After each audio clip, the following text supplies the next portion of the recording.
Hey, how's it going? This is your pal, Rob in real time. How's it been? And this has been the long awaited, or I don't know if it's been long awaited, or just long postponed, um, end game kind of my prediction results episode. And I know the movie has came out a long time ago. It's now 2 years past since I made that first video that no one saw, and that's just fine. And now we're at the point where May was its second year anniversary for Avengers End Game. And now we're doing Marvel MCU, their new phase. And right now, people seem like it's dead on arrival. Back then, there was more optimism for Marvel when Endgame came out. Like, it was pre-woke, and now everything's getting very woke. So now that's changing the outcome and the excitement level of people wanting to go to see the theaters. But as always, I've been wanting to do this video, but it just life kind of got in the way. So that being said, let's go on with this Avengers Endgame prediction and how it went, okay? So as you all know, I started this prediction thing and I wanted to kind of base it on materials that I had. And basically we thought that a lot of the fans were basing all our info on this kind of stuff, the actual comic books. We were basing our the predictions of what we were gonna see into the movies. And only thing I really saw out of the books that made it to the movie was an Infinity Gauntlet. You have the scene where Thanos is a farmer and there is a big struggle, but there's this main character named Adam Warlock that was part of the mix. He's right here. So this guy is part of the mix with Adam Warlock. He's supposed to be super powerful in the Marvel universe. We never saw him. And we had Thanos here. Like right here. Here is the farm scene. See? So I don't know if my camera will pick it up, but that's him sitting. Remember how Thanos was sitting? And over here, you have these little crops where Thanos is relaxing and retired, and that's where the Avengers found him and they killed him, right? Yeah, and remember the famous Scarecrow? But when we saw the Scarecrow scene in the movie, and this is spoilers by the way, you just had the empty outfit of and you just had sticks of what Thanos's outfit looks. So that's the only thing I saw from Infinity Gauntlet that made it into the MCU movie. So how wrong am I? Well, from the movie predictions, how wrong am I? I'm actually way off. It was very loosely based on the written material. I thought they were gonna get like Ron Lim and get the people who were involved in making the Infinity War and Infinity Gauntlet and all that in the Endgame. Endgame was a totally new subtitle, but Infinity War is a book, right? So we thought, okay, well, Infinity War, that's very exciting. Like the movie before Endgame was called Infinity War, right? And you had these. First of all, you have this villain that's called Magus, and he did not make an appearance at all in the movie. It was just Thanos centric, and in fact, where where Magus is this main super powerful dude, and he's wrecking everybody. He says, "I'm a god." See, and this is in the Infinity War trade paperback. And I mean, I'm just kind of giving you an idea. Like, I've read all this stuff. Here's another scene, exactly what we were kind of going over. That's what we saw in the movie. That made it into the movie. And Jim Starlin was the main writer. Ron Lim was the penciler, and Al Milgrom was the inker. And this is a masterpiece, man. This is This is like one of them cosmic tales that are very up there in the Marvel universe. This is one of their best their epic confrontations of all time. Let's see. There's a scene where oh yeah, here we go. This is the famous. So there's a self-destruct tendencies right here. There's an actual. Now this would have been cool in the movie. Thanos versus Thanos. That could have been done. I'm sorry if the camera's a little blurry here, but I'm just kind of showing you this imagery. Like that could have happened. Like that didn't. If we didn't see no Thanos fight himself. So how wrong? Well, based on all that written material, like I thought, I thought I was gonna go in there with a knowledge base of, oh yeah, this is what's gonna happen, this is gonna happen, this is gonna happen, and it's farce. I'm probably like I probably like only like 5 or 10% right. So as far as the adaptation from Starlin and let's see, Jim Starlin, and Starlin, Starlin's envisionment as he wrote this cosmic adventure for the Marvel universe and the Marvel pantheon, it went way over to another direction. So they really didn't use any of his works. I thought it was gonna be like even Spider-Man. They took some beats from the comics.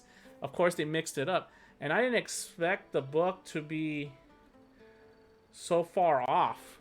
I was expecting maybe they took maybe 30%. I know that this cosmic stuff is kind of hard to digest to the normies, people who aren't into the comic books, and they just kind of, well, I like watching a Spider-Man cartoon in passing, or my kids I'm just willing to watch it because my kids want to see Spider-Man. So I understand. You're not gonna sit here and you're not trying to get a degree in comic pop culture. There is no degree. There's no such thing. You just do it. You read it because you love the comics. But as a comic book fan, but as far as a comic cinema fan, yeah, you might as well have gone in there with just an open mind and not have these preconceived notions. So I have to say I am probably about 10 less than 10% accurate. So I probably got a failing grade on this. And they said that you couldn't predict what was going to coming, and they were true. So all this I wrote here, this was my predictions. I did a printed PDF of this, guys, remember? And I got it in the video over here in the over here. I don't know if you see it right there, the corner up in the balcony. I got a video of me, which I'll take to you right now, and I'll show it to you. But what happened? So yeah, let's cut to that and cut to the next. But basically, all this knowledge base of information of books and comic book knowledge does not apply to the cinematic universe of MCU. Not too much. My last exhibit about how far off they went off in Endgame and Infinity War, and actually Infinity War the movie, because since it's Infinity War the comic book, you gotta go by the name of the movie. And so Infinity War, they didn't go by that at all, but there was doubles. There was doppelganger characters in that whole storyline. So that's why you saw Thanos fight Thanos. You saw Hulk fight Hulk in the comic, only in the comic book pages. So if you guys want, that's something for you guys to go and check out and get this on trade paperback. It's probably more affordable. It's great to have a physical copy. You can go to, I guess, get it digitally. But look at this. What do you have here? Spider-Man versus Spider-Man, a doppelganger Spider-Man. And look, yeah, your eyes are not deceiving you. Spider-Man, which has 8 appendages, 2 legs, 6 arms, like a real spider. And there's a fight scene between them, and there's a lot of interesting stuff going on. There's Wolverine versus Wolverine, Iron Man versus Iron Man. as I'm flipping through the pages, man. I mean, it's basically everybody fighting an evil version of themselves. It's great. And honestly, no way they could have done this. No way they could have done at that current time. The MCU, they had to stray away from the comic books, and the main reason why was because what I said here on the bottom, which was the 20th century acquisition. I don't know if you guys can. Yeah, you can't read that. So there's a 20th Century Fox acquisition. They didn't have all these franchises under their belt. Marvel sold. Yeah. So that had to happen. That's where we're at with that. That's the end of the books. My books rant there and about, because that's why I didn't want to do this. I really kind of postponed this and set it aside because I put the time in reading all those books. You know, as a fan, you read the books and you're thinking, hey, maybe I'll get to use this in, you know, watching the movie and all that. And I finally, I can put to use that knowledge that I go, and I'll have those little insight details and that fun little tidbits. But they don't want you to know the playbook, man. They don't want you to know the playbook and go in and ruin it for everybody else who wants to watch the movie. So that's why they strayed away from making going along with the comic books, and the fact that they didn't have acquisition to all the Marvel Universe characters. They didn't have the X universe. They didn't have the mutant verse of Marvel. So a lot of them were under 20th Century Fox. They didn't have Spider-Man. That was the biggest grab they had to get Tom Holland in there. So that's why we got what we got. But it was still good, but that's what we got. Cinematically, I have to say cinematically, because this does not apply to any of the comic books, okay? So cinematically, in the cinematic universe, at least if we've been keeping score with that, there's still something important. Quicksilver and Scarlet Witch were the first mutant introductions to the mutant verse of Marvel coming into the MCU.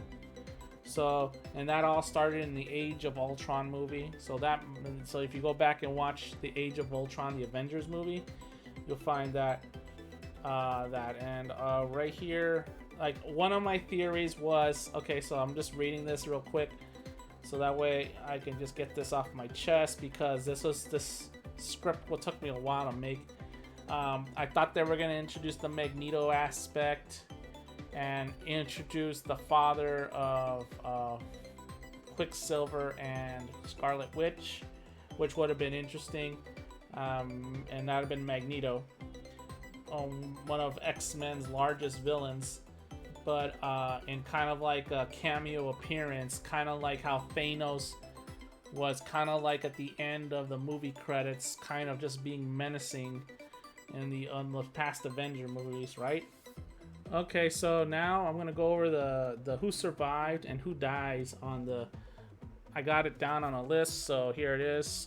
I got finally a tablet to help me make these videos. So, okay, guys. So let's see who survives. We got who makes it out of this is the Guardians of the Galaxy. I'm just gonna go by teams. I'm not gonna name everyone in the team, but you know who that is. Captain America, but he comes out older. Fat Thor comes out. He's fat. These are spoilers, by the way. Hawkeye comes out. Scarlet Witch comes out.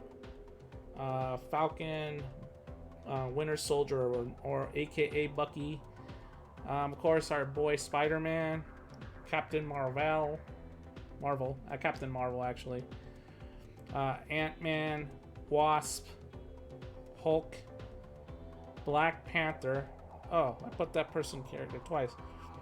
Okay, so yeah. So, and also Loki. Loki survived somehow.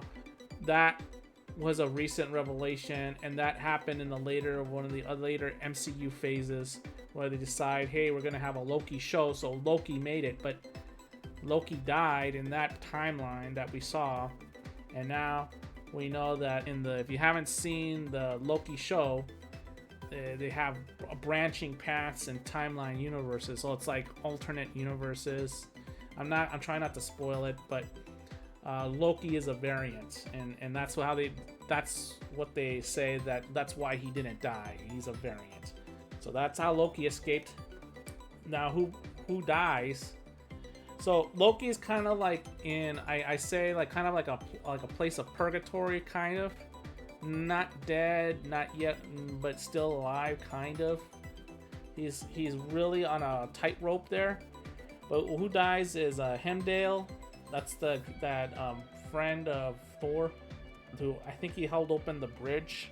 Of course, our boy Iron Man, Tony Stark, Black Widow. Vision is not dead, so Vision survives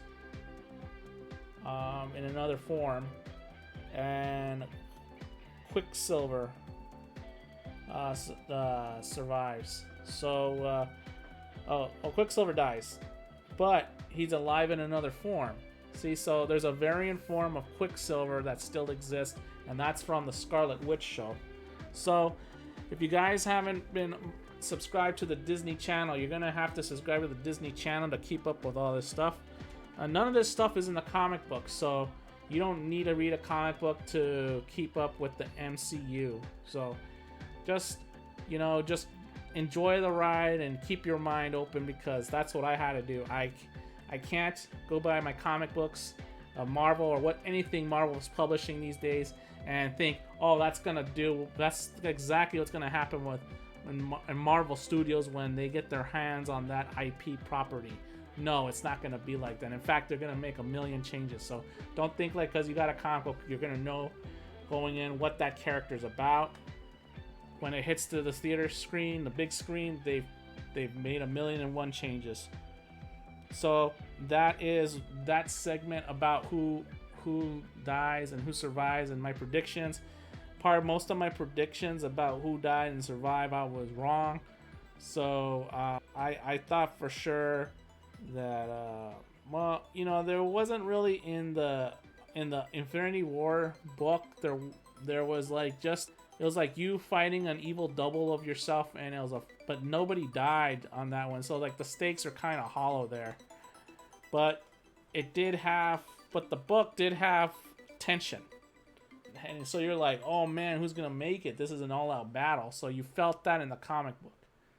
So, but we're dealing with the movie here. So now going on to the 20th Century's acquisition with Fox, and with their Spider-Man and X-Men and Fantastic Four, and basically the mutant-verse of Marvel, which is another huge thing of characters they got to go through. But anyway, so now I'm gonna go on to my script here, and so let's go to that. So as I'm going on through my list, Wanda Vision, the MCU show on Disney Plus, that is your gateway to the mutant-verse in Marvel, okay, and into the cinematic universe. There's also a Beast connection to the Avengers. He is an Avenger, but that wasn't happening because it just took too long on the Fox acquisition. So I was wrong on that account. So because the MCU just ended choosing another route altogether, they didn't need to get Beast in there. And also, as we watch, there's an episode that you guys need to pay attention to in the series. It's called Recast Vision Episode 3. This is a spoiler, but that's where you're going to see an appearance by her brother, Scarlet Witch's brother, Quicksilver, and it's shocking. That's all I'm going to say. You've seen the actor before, but it wasn't the same. It wasn't what we expected. Okay, so that's the best I can explain it. So just watch the recast on WandaVision Episode 3, okay? So, as you're watching the WandaVision show, and you get toward the end, you're gonna find out about Wanda's magic, and it's chaos magic. Now, chaos magic is a very interesting thing. every stone, if you think about it, when Thanos uses the Infinity Gauntlet and has all the stones, Wanda has a power that can affect different variable outcomes from each stone using chaos. So there's a thing about Scarlet Witch, how her powers are more in depth, and how the chaos magic sort of works. But it's a good thing to look up, and you probably want to look that up in maybe the Marvel Universe book or the Wikipedia. Now everybody's a pro comic book level person just by Wikipediaing any character up on Wiki, links on Marvel Wiki or something. So that is my theory on that. So this is what brings me to this new idea, but this is now just a Marvel Cinematic. This applies only for the Marvel Cinematic Universe, which is just in the movie spectrum and not in the Marvel comic books whatsoever. But according to this, and that in that one scene where we have, and I'm gonna insert graphics on the bottom, we have Scarlet Witch challenge Thanos because Thanos took out Vision.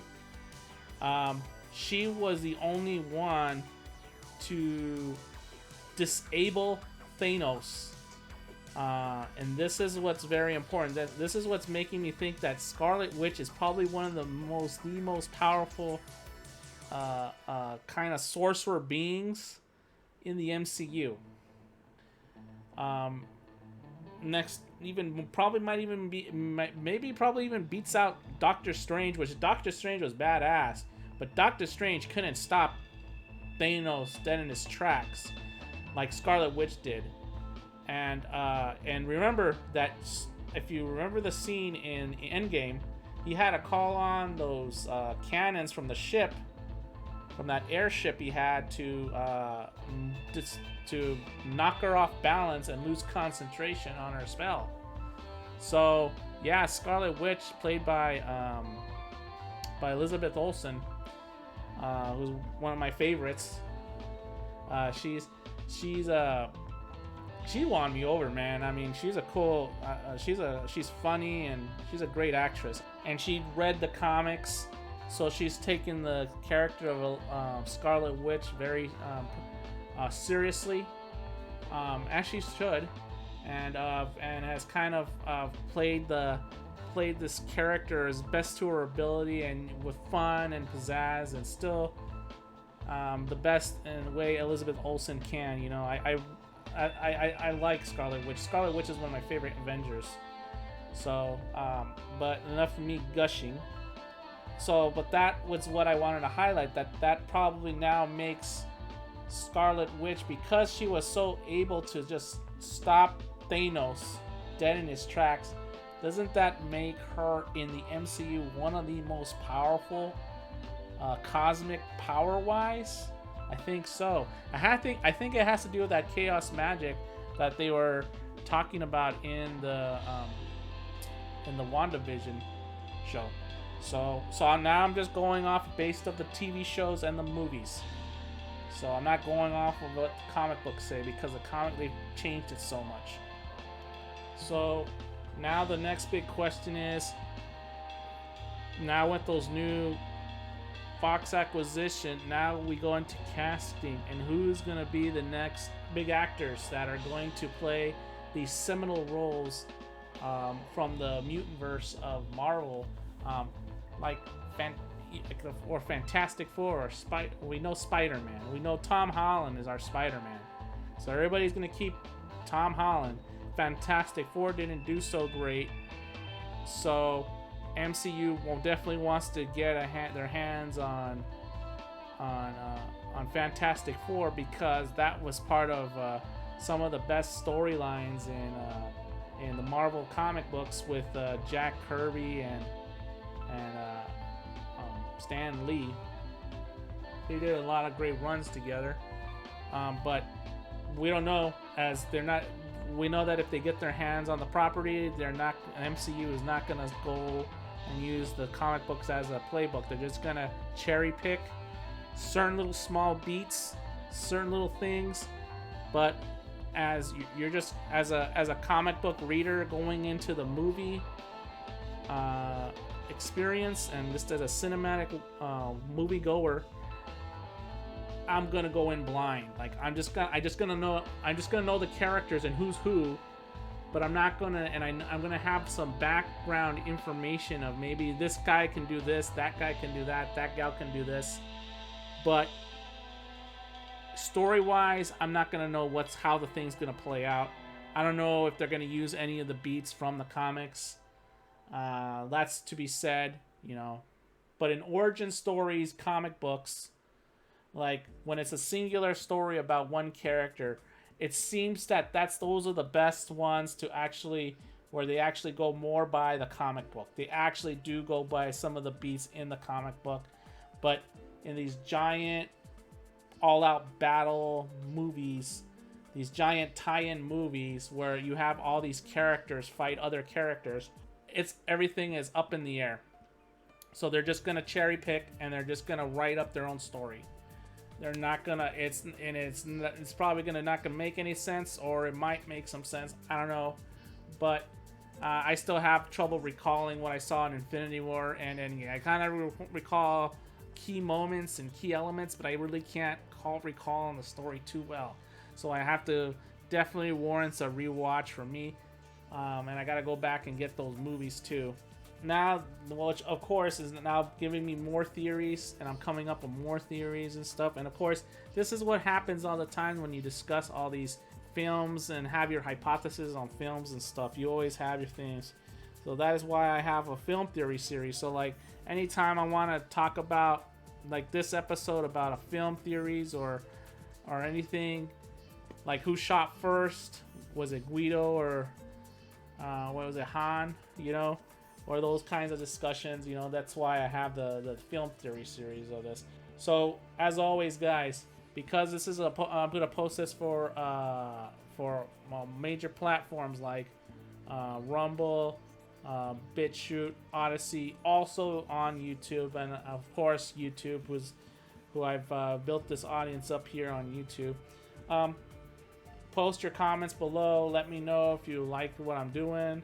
I'll try to get better at follow through with these kinds of shows. Especially, it's kind of hard. It's a hard pill to swallow, but I had to admit I was wrong on a lot of counts. So I got a big old F on this one, guys. I got hardly none of the predictions right.